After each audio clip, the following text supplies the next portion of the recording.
You go to Stanford, and you're going to get your MBA, and then you decide to leave and drop out of Stanford to go to this tiny startup in Seattle area called Microsoft. What did your father say about that? Oh, he was apoplectic in a way.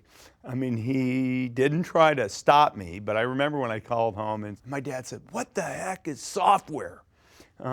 He'd actually been involved installing Wang systems, old word processors, but what software? And then my mom said, "Why would a person ever need a computer?" Now, today you'd say that's crazy, but it wasn't crazy in 1980.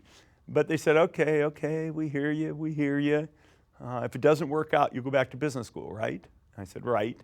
And then never came back. So the summer ends and you stay there, and you're the 30th employee of Microsoft, and ultimately you become, I guess, next to Bill Gates and Paul Allen, the biggest shareholder. What were the jobs you had as you worked your way up?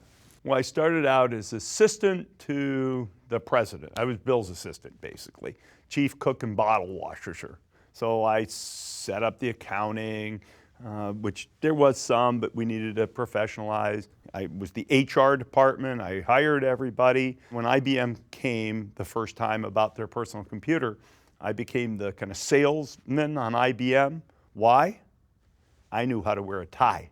I was about the only guy around the place, and Bill said, "Well, you have a tie and a suit. Why don't you come to the meeting?" So when did you realize this isn't a little startup that's going to be a nice little company in one part of the software world? It's going to be a dominant company in the world. By the late 80s, I would say for sure, I knew the company's going to be something.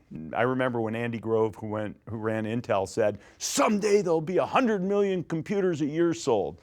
Bill and I looked at each other and said, "He's nuts. There's never going to be 100 million. And these days, there's 300 million plus computers sold a year." And your father and mother, what did they say at this point? Yeah, and they got comfortable. When we went public. They knew I wasn't going to be broke.